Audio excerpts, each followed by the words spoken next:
우리가 가진 성경은 총 66권으로 되어 있습니다. 구약 39권, 신약 26권으로 되어 있는데요.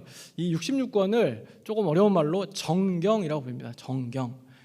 라틴어로 카논이라고 하는데요. 이 뜻은 정확한 하나님의 말씀으로 인정받은 책들이다라는 뜻입니다. 정경 66권이 확정된 것은 구약은 주후 90년 얌니아 회의라는 곳에서 확정이 되었고, 신약은 주후 397년 카르타고 회의라는 회의에서 확정이 되었습니다. 좀 어려우시죠? 이건 그냥 그런 게 있구나라고 생각하시면 되겠고요. 하여간 이 정경이 확정되기 전에는 지금 우리가 갖고 있는 성경 66권 외에도 성도들 사이에서 교회 안에서 읽히던 또 책들이 있었다는 겁니다. 구약에서 보면 우리가 중간시대라고 말하는데, 중간시대를 배경으로 쓰여진 책들이 있습니다. 이 책들은 보통 지금은 카톨릭에서는 외경이라고도 부르는데요. 그런 책들도 있었고, 또 신약에서도 우리는 지금 복음서를 4개만 알고 있으시지만 사실은 더 많은 복음서가 그 당시에 있었고, 또 더 많은 서신서들이 교회 안에서 읽혔습니다. 그런데 그 책들 중에서 정확하게 하나님의 말씀이다라고 66권을 정했는데, 그 66권이 바로 정경이라는 겁니다. 저는 예전에 이제 성경을 읽으면서 한 가지 궁금한 점이 있었습니다. 그게 뭐냐면, 이 66권의 성경이 하나님의 말씀이 맞는데, 하나님의 말씀이라고 하면서 읽고 있는데, 근데 과연 이 책이 성경에 들어가는 것이 맞는가라는 그런 궁금증을 갖게 만드는 책이 있었다는 겁니다. 특히나 이제 구약의 한 권, 신약의 한 권은 이거 하나님 말씀 맞나? 이런 생각이 들게 만드는 책이 있었습니다. 그게 무슨 책이었냐면, 구약에서는 아가서가 그랬고요, 신약에서는 바로 오늘 말씀인 빌레몬서가 그랬습니다. 먼저 아가서부터 살펴보면, 아가서는 아주 단순하게 말하면 아가서의 내용은 솔로몬 왕과 술라미 여인의 사랑 노래다, 이렇게 이야기할 수 있습니다. 제목인 이 아가라는 말도 한자를 풀이해보면 좋은 노래, 우아한 노래 이런 뜻을 갖고 있고, 영어 성경에도 보면 이 아가서를 뭐라고 이렇게 노래하냐, 제목이 뭐라고 되어 있냐면 노래 중에 노래 이렇게 되어 있습니다. 노래 중에 노래. 또 실제로 아가서를 읽어보면 어떻습니까? 우리가 사실 한글 이 개역판 성경으로 읽으면 이렇게 확 와닿진 않는데, 사실 요즘 언어로 번역된 성경을 읽으시면 아마 깜짝 놀라시는 분들이 계실지도 모릅니다. 몇몇 부분을 정말 읽다 보면 얼굴을 화끈거리게 만드는 그런 내용들도 있습니다. 솔로몬과 이 술라미 여인의 사랑이 아주 굉장히 자세하게 세밀하게 묘사가 되어 있는 것을 볼 수 있기 때문입니다. 그렇다면 언뜻 보기에 전형적인 이 남녀 간의 사랑 노래 같은 이 아가서가 어떻게 66권의 정경 안에 그렇게 하나님의 말씀으로 당당하게 기록되어 있는 걸까요? 기록에 보면 또 아가서는 이스라엘 백성들이 언제 주로 많이 불렀냐면 6월절에 많이 불렀답니다. 6월절. 6월절은 무슨 날입니까? 6월절은 출애굽할 때 하나님께서 이스라엘 백성들을 구원하신 것을 기념하는 절기입니다. 그 어떤 절기보다 중요한 절기가 이스라엘 백성들에게 이 6월절이었습니다. 그런데 이 6월절에 이 남녀간의 사랑 노래 같은 아가서를 불렀다는 겁니다. 나중에 제가 아가서를 공부하면서 알게 된 건 뭐냐면, 아가서가 성경에 포함되어 있는 분명한 이유가 있다는 겁니다. 아가서는 앞서 말씀드린 대로 1차적으로는 내용상으로만 보면 솔로몬과 술라미 여인의 사랑 노래입니다. 여기서 끝났으면, 그냥 사랑 노래로 끝났다면 이 아가서가 성경에 들어올 이유가 별로 없죠. 중요한 건 뭐냐면, 이 아가서는 남녀 간의 사랑 노래이면서도 또한 그것을 넘어서는 훨씬 더 큰 사랑 이야기가 담겨 있다는 겁니다. 무엇보다 하나님께서 하나님의 백성들을 어떻게 사랑하시는지, 어떻게 뜨겁게 사랑하시는지를 보여주는 책이, 이 하나님의 사랑 노래가 담긴 책이 바로 이 아가서라는 겁니다. 실제로 많은 성경학자들은 이 아가서를 이 문자적으로뿐 아니라 또 영적인 해석으로도 많이 보기도 하는데요. 이런 영적인 관점에서 이 아가서를 읽어보면 이 아가서의 사랑의 표현들이 또 다른 하나님의 그 사랑의 은혜로 또 우리가 느껴질 수 있다는 것을 경험할 수 있습니다. 제가 성경에 포함되어 있는 책 중에 궁금함을 품었던 이 책이 구약의 아가서라면, 말씀드린 대로 신약에서는 빌레몬서였습니다. 빌레몬서에 대해서 제가 그렇게 생각한 이유는 뭐였냐면, 읽어보시면 빌레몬서는 아주 지극히 굉장히 개인적인 편지이기 때문입니다. 신약 성경에 나오는 서신서가 많이 있는데, 이 바울 서신 중에서 특히 이 빌레몬서 말고도 개인적인 서신이 몇 가지가 있습니다. 흔히 우리가 목회 서신이라고 부르는 디모데 전후서나 또 디도서 같은 경우는 우리가 개인적인 성격이 강한 서신이다, 이렇게 얘기하는데요. 그래도 사실은 그 디모데 전후서나 디도서는 개인적인 성격이 강하긴 하지만 목회서신이라는 이름으로 봐도 알 수 있듯이 그 안에는 목회에 대한 내용들이 많이 담겨 있습니다. 교회를 어떻게 또 섬길 것인가, 목회할 것인가, 교회 일꾼들을 어떻게 뽑을 것인가, 이런 내용들이 담겨 있기 때문에 단지 개인적인 성격이라고만 볼 수 없다는 거죠. 요즘 우리에게도 포함되는 내용들이 굉장히 많이 있습니다. 그렇기 때문에 이 디모데 전후서나 디도서 같은 경우는 이 디모데나 디도 개인에게만 해당된다기보다는 여러 교회들에게 해당되는 내용이었고, 또 지금까지 우리들에게도, 우리 교회에게도 해당되는 내용입니다. 그러나 빌레몬서는 좀 다릅니다. 내용을 보시면 아시겠지만 정말로 개인적인 편지입니다. 분량도 딱 한 장뿐이고 편지 속에 등장하는 주요 인물도 세 사람입니다. 사도 바울, 그리고 또 수신인인 빌레몬, 그리고 이 편지를 쓰게 만든 오네시모, 세 사람이라는 거죠. 그렇다면 왜 지극히 이 개인적인 서신인 빌레몬서, 이 빌레몬서가 신약 성경, 이 정경 안에 포함되어 있을 수 있는 겁니까? 단지 사도 바울이 썼으니까 그럴까요? 사도 바울이 쓴 글이면 정경에 들어갈 수 있습니까? 그렇지 않다는 겁니다. 빌레몬서가 하나님의 말씀이니 하나님의 성경의 자리에 분명히 자리를 차지할 수 있는 분명한 이유가 있는데요. 그 이유는 조금 전에 말씀드린 세 사람, 사도 바울, 빌레몬, 이 오네시모, 이 세 사람의 관계를 잘 보면 알 수 있습니다. 이 세 사람의 관계 가운데 정말 중요한 신앙의 원리들을 발견할 수 있기 때문에 바로 이 빌레몬서가 성경에 포함되어 있다는 겁니다. 오늘은 그것에 대해서 함께 말씀을 나누려고 합니다. 본격적으로 빌레몬서 말씀을 살펴보면 이해하기 쉽도록 제가 빌레몬서를 한 문장으로 정리를 해보겠습니다. 한 문장으로 정리해보면 빌레몬서를 한 문장으로 정리하면 이렇습니다. 빌레몬에게 오네시모를 용서하고 받아주라는 사도 바울의 억지 편지입니다. 다시 한번 말씀드리겠습니다. 빌레몬에게 오네시모를 용서하고 받아주라는 사도 바울의 억지 편지라는 겁니다. 조금 심하게 말씀을 드리면 사도 바울이 빌레몬에게 뭐라고 이야기하는 거냐면 당신 내 말을 꼭 들어주어야 한다고 거의 강요에 가까운 편지를 쓰고 있는 겁니다. 물론 빌레몬을 보면 빌레몬서를 보면 이 사도 바울이 좀 나름 완곡하게 표현한 것처럼 보입니다. 하지만 이 내용상으로 우리가 부인할 수 없는 건 뭐냐면 분명히 사도 바울의 억지가 담겨 있는 편지가 어쩌면 이 빌레몬서라는 겁니다. 놀라운 것은 사도 바울이 이 편지를 쓰게 된 이 동기가 뭐냐면 동기를 우리가 보면 굉장히 억지스러운 편지임에도 불구하고 이 안에는 너무나 놀라운 사랑과 은혜가 또한 담겨 있다는 겁니다. 사실 우리가 이제 빌레몬서를 지금 우리 개역판으로 읽었는데 좀 이렇게 읽으시면 느낌이 잘 안 올 수 있습니다. 요새 워낙 옛날 언어기 때문에. 그래서 아까 말씀드린 아가서도 마찬가지지만 이 빌레몬서도 요즘 번역된 성경으로 읽으시면 조금 더 이 성경의 글이 쓰여진 뉘앙스들이나 느낌들을 좀 더 많이 알 수 있는데, 제가 좀 길긴 한데 요즘 현대어 성경 중에 이 메시지 성경이라고 있습니다. 굉장히 이제 요즘 정말 최근 일반적으로 쓰는 언어들로 쓰여진 성경인데 참고하시면 좋은데, 이 메시지 성경으로 한번 제가 이 오늘 본문 말씀을 좀 읽어보겠습니다. 길긴 하지만 읽어볼 테니까 영상을 보시면서 사도 바울이 어떤 마음으로 글을 썼는지 한번 좀 느껴보시면 좋을 것 같습니다. 제가 읽어보겠습니다. 그런 그대에게 나는 한 가지 부탁을 하려고 합니다.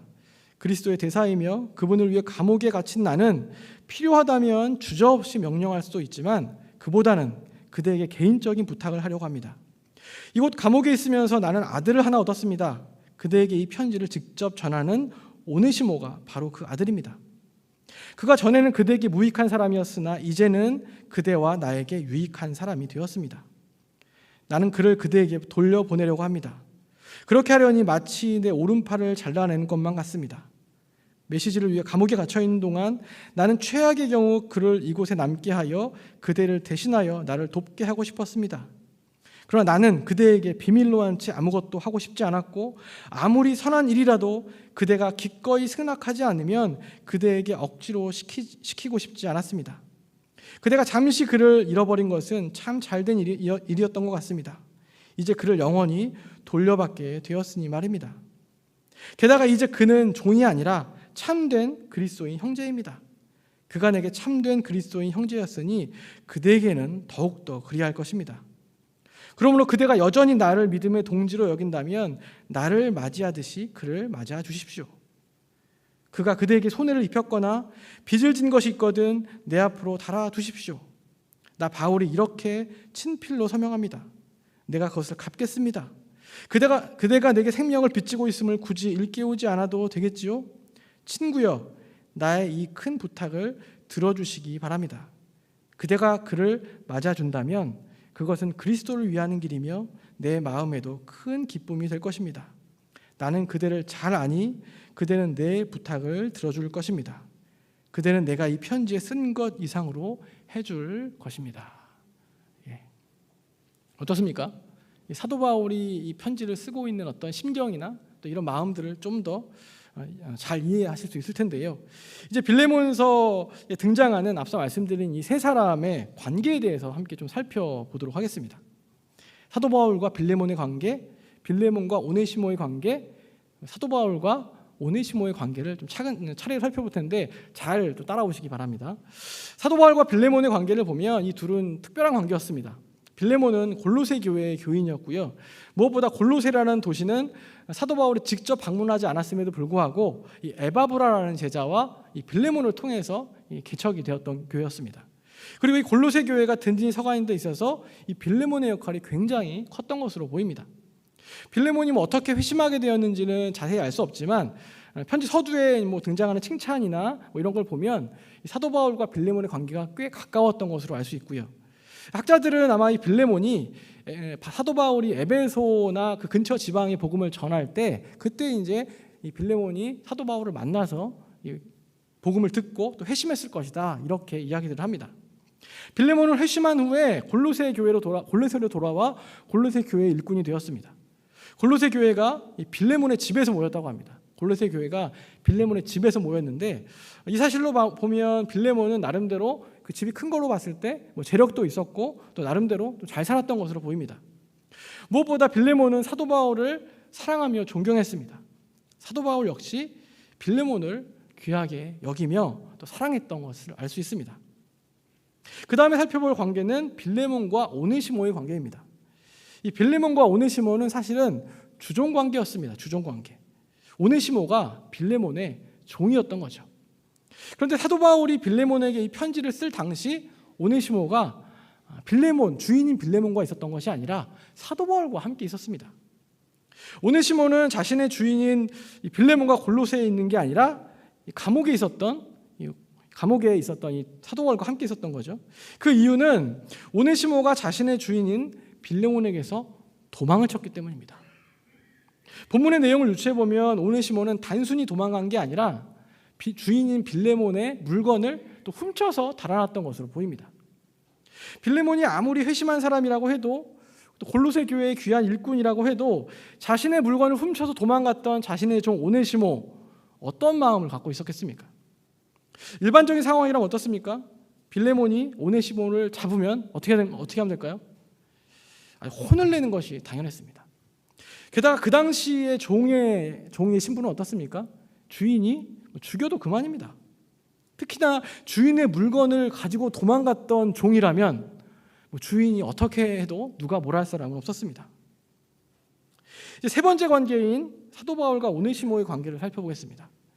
어떤 과정을 겪었는지 알 수 없지만 주인 빌레몬에게 도망쳤던 이 오네시모가 감옥에 갇혀있던 사도 바울을 만나게 되었습니다.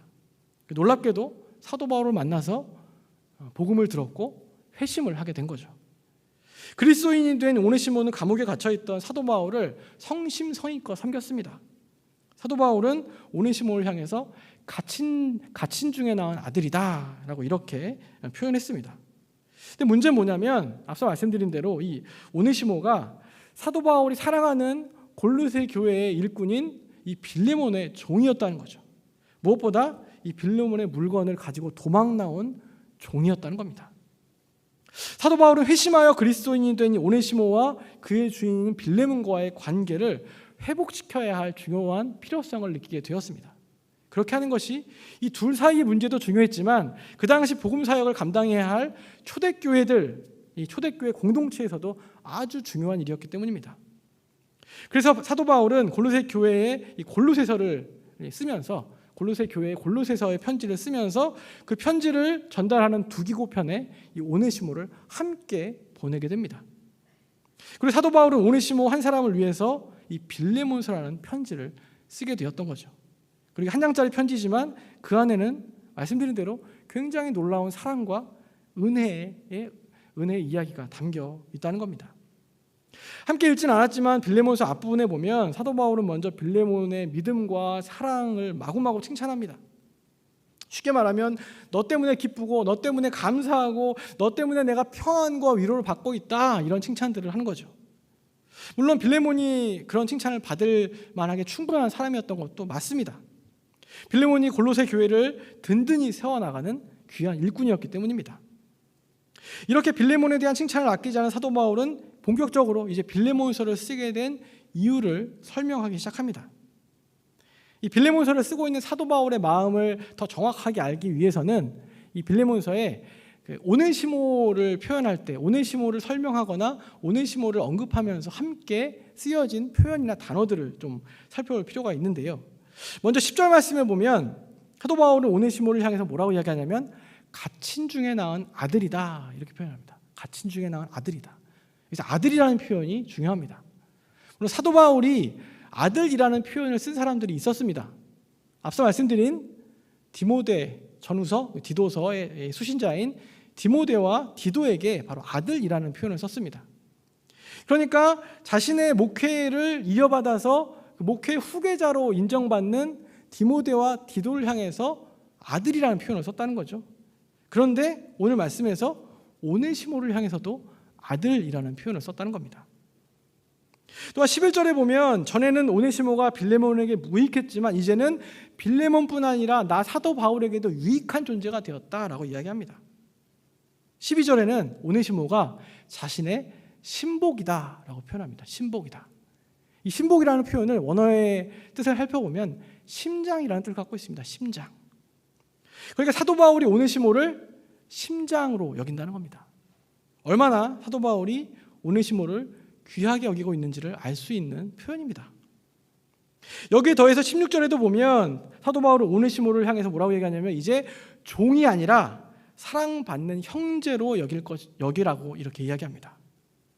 단순한 의미가 아니라 실제로도 신분에 있어서 종이 아니라 형제로 받아들이라고 빌레몬에게 이야기하는 겁니다. 그 당시 굉장히 파격적인 말이었습니다. 종을 주인에게 돌려보내며 특히나 주인의 물건을 빼앗아서 훔쳐 도망갔던 그 종을 주인에게 돌려보내면 뭐라고 말하냐면 야, 이 아이를 이제 종이 아니라 네 형제로 맞아들이라, 이렇게 이야기하는 겁니다. 그리고 또 뭐라고 말하냐면 이 오네시모를 맞아들일 때 나 사도 바울을 맞아들였듯이 맞이하라, 이렇게 이야기하는 겁니다. 이쯤에서 한번 여러분들 생각해 보십시오. 이 편지를 받아 읽고 있는 빌레몬이 어떨까 한번 상상해 보시기 바랍니다. 과연 빌레몬은 어떤 심정이었을까요? 두기고가 사도 바울의 편지를 가지고 왔다는 기쁜 소식을 듣고 정말 기쁜 마음에 달려나갔습니다. 뛰어나가 봤더니 두기고 옆에 내 종이었는데 도망갔던 오네시모가 함께 있는 겁니다. 너무 반가운 마음이었는데 갑자기 기분이 좀 나빠집니다. 화가 나기 시작합니다. 그런데 그 오네시모 손에 사도 바울이 쓴 편지가 한 통이 들려져 있었습니다. 그 편지를 읽어보니 도망갔다 돌아온 이 오네시모를 이 혼찌검을 내야 속이 시원할 텐데 사도 바울이 뭐라고 얘기하냐면 그 오네시모를 형제로 여기랍니다. 심지어 사도 바울을 영접했듯이 오네시모를 그렇게 영접하라고 말합니다. 사도 바울은 여기 그치지 않았습니다. 속된 말로 더 난처하게 만드는데 19절에 보면 친필로 썼다라고 이야기합니다. 이 편지를 친필로 썼다는 거죠. 무슨 얘기입니까? 이 얘기 꼭 들어줘야 한다는 겁니다. 사도 바울은 눈이 별로 안 좋았다고 이야기합니다. 보통 이렇게 알려져 있어서 서신서들도 상당히 많은 서신서들이 사실은 친필로 쓰지 않고 대필을 많이 했습니다. 대필을 하고 이렇게 인사말 정도만 쓰는 정도가 보통 사도 바울의 서신서들이라고 이야기하는데 가끔 친필로 썼다는 이 서신서들이 있습니다. 굉장히 중요한 책이라는 거죠. 그런데 이 바로 빌레몬서를 쓰면서 사도 바울은 친필로 썼다라고 강조하고 있는 겁니다. 무슨 이야기냐면 빌레몬에게 지금 너에게 이 쓰는 편지, 이 부탁을 꼭 들어줘야 한다라고 이렇게 압박하는 겁니다. 사실은 부드럽게 말하는 것 같지만 사실은 실제로는 거의 억지에 가까운 주장을 하고 있는 겁니다. 18절에서 20절의 내용도 보면 사도 바울이 뭐라고 얘기하냐면 오네시모가 빌레몬 너에게 잘못한 것이 있다면 내가 책임지겠다고 말합니다. 내가 책임지겠다. 오네시모 때문에 너에게 생긴 손해가 있다면 내가 배상하겠다. 내가 대신 갚겠다라고 말합니다. 쉽게 말하면 오네시모가 빌레몬에게 지은 죄의 대가를 사도 바울이 대신 감당하겠다라고 이야기하는 겁니다. 그러면서 또 말하는 것은 뭐냐면 빌레몬 너 나에게 진 빚 있지 않냐? 빌레몬 너 나에게 진 빚이 있는데 내가 이 빚 갚지 않게 해주겠다 이렇게 이야기합니다. 여기서 이제 빌레몬이 그 사도 바울에게 진 빚은 금전적인 거라기보다는 복음이라고 얘기할 수 있습니다. 빌레몬은 사도 바울에게 복음을 들었기 때문에 그것에 너무 감사해서 그 복음에 그 빚진 것으로 인해서 늘 부담감을 갖고 있었습니다. 사도 바울은 뭐라고 얘기하냐면 제안하기를 빌레몬이 갖고 있었던 사도 바울에게 갖고 있었던 이 복음의 이 빚, 복음의 빚과 오네시모가 빌레몬에게 지었던 그 진 빚을 맞바꾸자고 얘기하는 겁니다. 그리고 단지 제안이 아니라 거의 꼭 들어주어야 한다고 억지를 부리고 있는 겁니다. 이제 여기까지 살펴보고 질문을 하나 드리겠습니다. 지금 장황하게 설명해 드렸는데 이 빌레몬서 사도 바울이 직접 썼다는 이 빌레몬서를 통해서 우리는 무엇을 발견할 수 있습니까? 질문을 좀 바꿔 말씀을 드리면 이 지극히 개인적인 서신인 빌레몬서가 신약 성경 하나님의 말씀에 당당히 포함되어 있는 이유는 무엇이겠습니까? 그것은 바로 이 편지에 담겨 있는 사랑과 은혜 때문입니다. 오네시모를 향한 사도 바울의 사랑, 그리고 그 오네시모가 받았던 사도 바울과 빌레몬에게 받았던 이 놀라운 사랑과 은혜가 바로 이 빌레몬서에 담겨 있기 때문이라는 겁니다. 사도 바울은 자신이 빌레몬에게 당연히 받아야 할 대우를 기꺼이 포기합니다. 사도 바울은 오네시모를 위해서 빌레몬에게 상식적으로 쉽지 않은 요구들을 많이 했습니다. 사도 바울이 편지를 쓰고 마냥 기뻐하기만 했을까요? 당시의 문화 가운데 주인의 재산을 훔쳐 도망간 종을 용서하고 심지어 형제로 받아들이라는 편지를 쓰는 것이 결코 쉬운 일은 아니었을 겁니다. 그럼에도 불구하고 사도 바울은 오네시모를 위해서 이 한 영혼을 위해서 어쩌면 자신의 자존심까지도 빌레몬에게 내어놓는 편지를 썼습니다. 누군가를 위해서 내가 하지 않아도 될 자리에까지 기꺼이 내려간 것이 바로 이 사도 바울의 모습이었습니다. 그것이 또한 사도 바울의 사랑이었습니다. 오네시모가 받은 은혜는 어떻습니까? 오네시모는 주인의 물건을 훔쳐서 도망 나온 죽을 죄를 지은 종이었습니다. 그의 신분은 불안했고 언젠가 잡히기만 하면 정말 목숨이 위태로웠습니다. 그러나 그는 사도 바울을 만나 극적으로 주님을 만나게 되었습니다. 구원의 은혜를 받았고 이제 주인인 빌레몬에게서도 종이 아니라 형제로 격상되는 은혜를 맛보게 되었던 겁니다. 조금 전에 제가 이 편지를 받아 읽고 있는 빌레몬이 어땠을까라고 이렇게 생각을 해보라고 말씀을 드렸는데요. 여러분은 어떨 것 같습니까? 자신이 정말 존경하고 사랑하는 사도 바울이 친필로 쓴 이 짧은 편지를 읽으면서 그리고 오네시모에게 은혜를 베풀라는 이 억지 부탁을 읽으면서 빌레몬의 마음은 어땠을까요? 또 그 자리에 함께 있는 그 자기 주인이 편지를 읽고 있는 그 모습을 떨리는 마음으로 지켜보고 있는 오네시모는 어떻겠습니까? 사도 바울을 만난 후 주님을 만났고 이제 그리스도인으로서 자신의 죄를 해결해야 했기에 떨리는 마음으로 주인에게 돌아온 이 오네시모의 마음이 어땠을까요? 저는 머릿속으로 이 그림을 한번 좀 상상을 해보았습니다. 편지를 읽고 있는 빌레몬, 그리고 그 앞에 서 있는 오네시모, 그리고 멀리서 그 결과를 궁금해하고 있는 사도 바울의 모습을 떠올려 보았습니다. 그 상황을 묵상하는 가운데 오네시모와 빌레몬 두 사람의 모습 가운데 동시에 떠오르는 단어가 있었는데요. 그 단어가 바로 은혜라는 단어였습니다. 빌레몬은 사도 바울의 편지를 읽으면서 뭘 생각했을까요? 당장 앞에 있는 오네시모도 생각했겠지만 자신이 사도 바울로부터 받았던 그 복음의 은혜를 생각했을 것입니다. 사도 바울을 통해서 받았던 은혜, 그것을 생각했죠. 그리고 오네시모는 또 뭘 생각했을까요? 자신이 주님께로부터 받은 은혜와 더불어서 또한 지금 또 사도 바울을 통해서 받게 된 귀한 그 은혜를 생각했을 것입니다. 예전에는 뭐라고 불렀을까요? 이 빌레몬이 오네시모를 뭐라고 불렀을까요? 야 오네시모, 어이 오네시모 일로 와봐. 뭐 이렇게 불렀겠죠. 지금 이제 어떻습니까? 어떻게 바뀐 겁니까? 형제 오네시모여라고 명칭이 바뀌게 된 겁니다. 바로 은혜란 이런 것입니다. 사도 바울처럼 그리고 빌레몬처럼 내가 당연히 누려야 할 것들을 주님 때문에, 복음 때문에 기꺼이 기쁨으로 포기하게 하는 것이고, 또 내가 당연히 누려야 할 죄의 대가, 형벌로부터 자유하게 되는 것이 바로 복음이고 은혜라는 겁니다. 이것이 바로 오늘 빌레몬서에 나오는 복음이고요. 이 빌레몬서가 왜 하나님의 말씀이 성경에 포함되어 있는가라는 그 이유가 된다는 겁니다. 성도님들께서는 어떤 사랑을 실천하고 계십니까? 또는 어떤 삶 가운데 어떤 은혜를 또 경험하고 계십니까?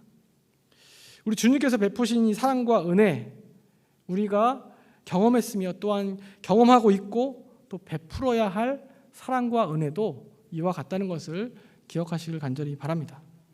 상식적으로는 이해할 수 없는 상황이지만, 정말 말도 안 되는 이야기지만 주님 때문에 가능하게 만드는 것이 바로 복음 안에서 누리는 사랑과 은혜라는 것입니다. 말씀을 마치겠는데요, 우리 사랑하는 성도 여러분, 빌레몬서는 주님의 사랑과 은혜는 이 사회적인 통념을 뛰어넘는 것이고, 또한 자신의 권리를 포기하는 것이며 주님의 명령이라면 더 기꺼이 함께 동참하는 것이라는 것을 보여주고 있습니다. 우리들도 그런 삶을 사실 간절히 소망합니다. 주님의 사랑과 은혜를 우리가 받은 자라면, 또 받고 살아가고 있다면 또 그 사랑과 은혜를 전하는 자로 살아가시길 간절히 바랍니다. 세상의 기준에 따라서가 아니라, 세상이 이러니까가 아니라 하나님의 은혜와 사랑의 기준으로 살아가시는 저와 여러분들이 되시기를 간절히 축원합니다.